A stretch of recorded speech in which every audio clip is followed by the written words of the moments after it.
Alright YouTube, we've got a bit of a problem with the Triton. We've done a water pump.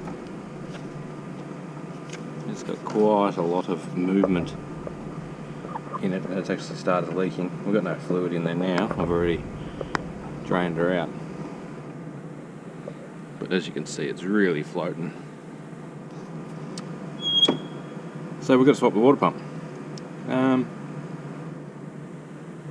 So yeah, I thought I'd video the process, and if I see anything that could help someone out, I will mention it, and yeah, we'll video the process. I got a new one from Repco for $108.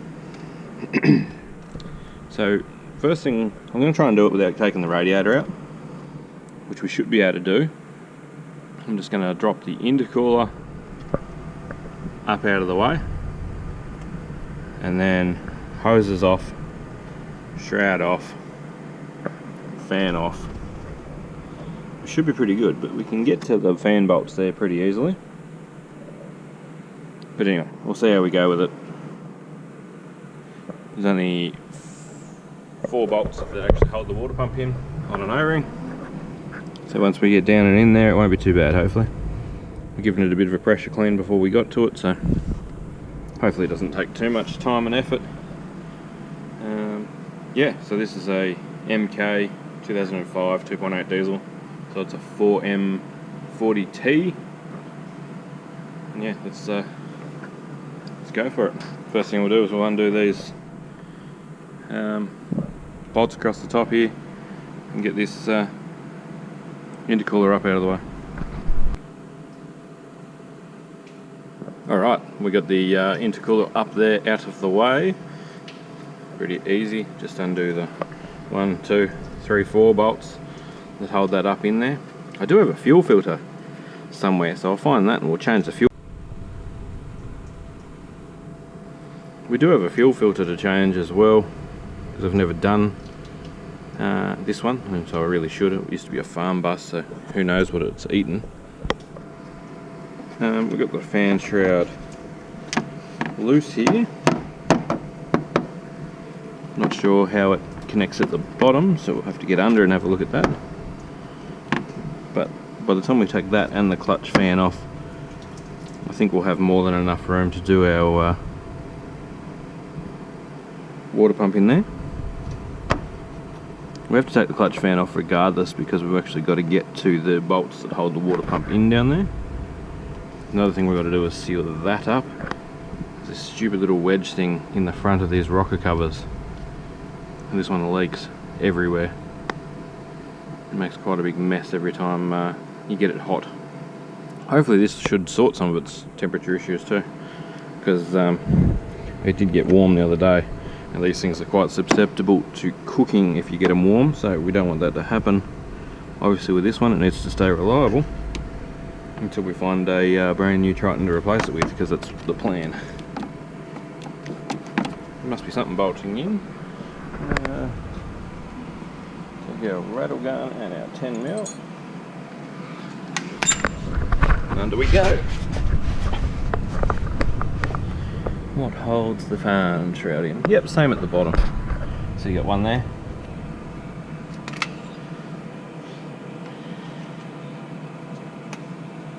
They've got a captive nut, so they're quite easy to twist.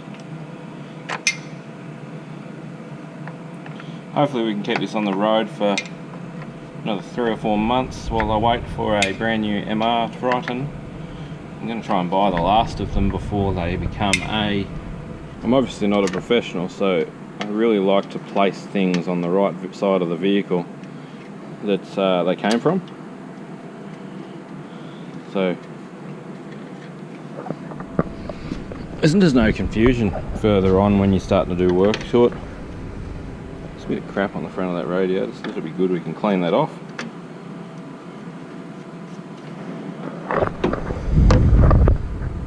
So we've got a top radiator hose over that side to grab, and there it is. Up in there. And then we just have to push this one out of the way, and we should lift up and out. Okay, I've taken the intake off the turbo and we've only got 2 left to do, so I thought I'd better show you how I did it. I cracked these 12mm fan bolts with I used a ratchet ring spanner. You can then undo the nut like so.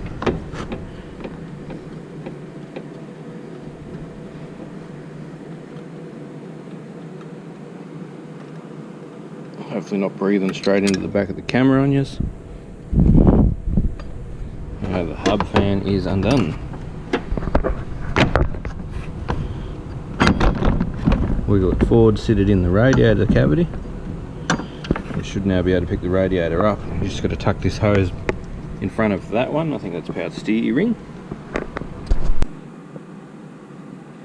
And that then leaves you with more space than you probably ever thought you'd have in the engine bay of something like this. Just like that.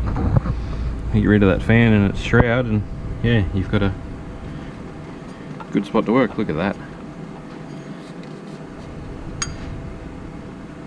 The reason I actually started to notice this was it started to have a belt squeal, and I went down and went, oh yeah, that's loose. Probably wasn't loose when the pulley was sitting in its right spot. So we'll give that adjuster there a lube first, and this one here as well. The aircon doesn't actually work, so we're not going to put the aircon belt back just in case, because there's a chance that if that aircon belt comes off one day, it may take the main ones with it, and that's not something that's worth risking. And a couple more 12mm here.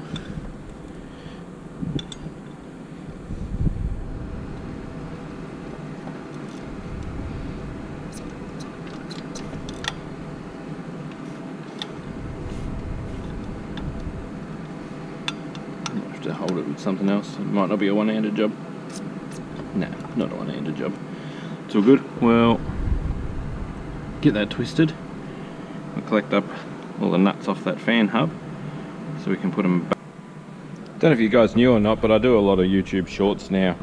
YouTube shorts allows you to put up a video like a short Instagram or TikTok video, and they're quite cool for sharing your content. I just made one about this water pump.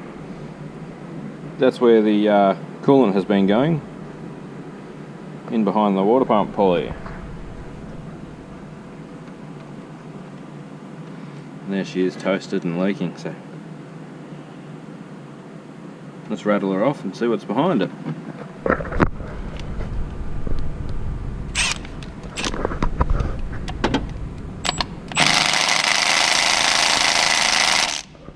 We might need second gear.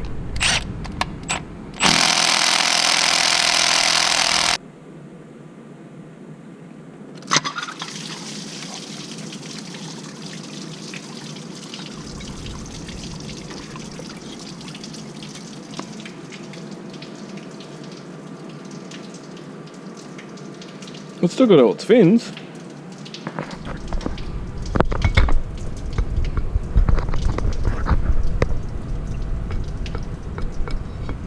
Definitely flogged and leaking though.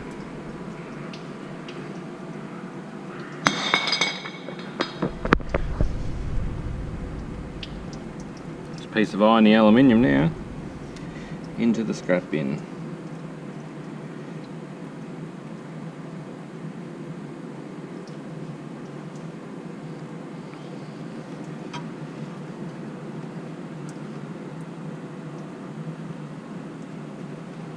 Pretty clean in there.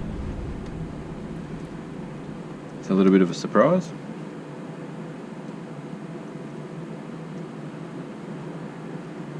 Righto, well I might push this out so I can hit it with the pressure washer and give this area a clean up before we go and put things back.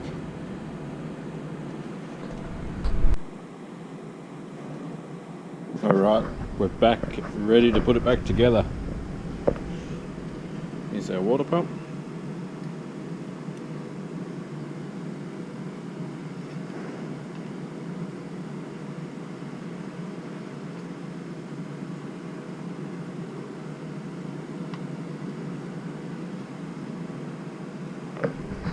So we've got to put that back in there. We've got it all fairly clean in there. It's actually in good nick inside, which is nice. I was expecting there to be a lot more rusty water and stuff, but it's all good. Get that water pump back in and bolt it up, and we'll start putting it all back together. Alright, we've got the coolant in. Doing a little bit of a tricky manoeuvre to make sure it gets bled. Got it up a bit higher than it would normally sit in the front. This radiator hose in the past I've felt was full of air and not full of fluid. So we're nearly completely full, and we're just going to top it off as we've got it up in the air here. We do need to do some coolant temp sensors at some stage because they've failed. Having no temperature gauge is not cool.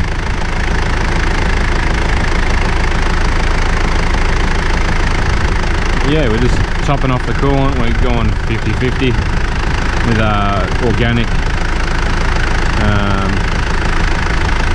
what do you call it? It's Atlantic Oil brand, heavy duty coolant made for trucks and stuff. It's a red one, it's made for 5 years of life. So we're just going to get this well and truly topped up, put the cap on, and see how she performs. Everything went back together pretty good. It was actually quite an easy job if I'd just not picked up the camera, not got distracted. I'd probably do it in 2-ish showers, I reckon, 2.5. But I did spend a lot of time cleaning out the fins of the radiator with the pressure cleaner. On the outside of the radiator, not the inside. Just getting lots of mud out of it. It was very dirty. So I'm going to give the underside of the car a clean after we fill this up. And while it's all nice and warm, so all the grease will fall off. And yeah, we'll call it done. Thanks for watching. I'll let you know if there's any updates. And when we do the temp sensors, we'll make a video on that as well.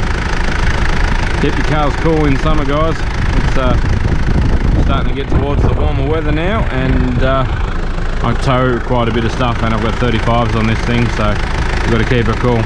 Thanks for watching. Catch you on the next one.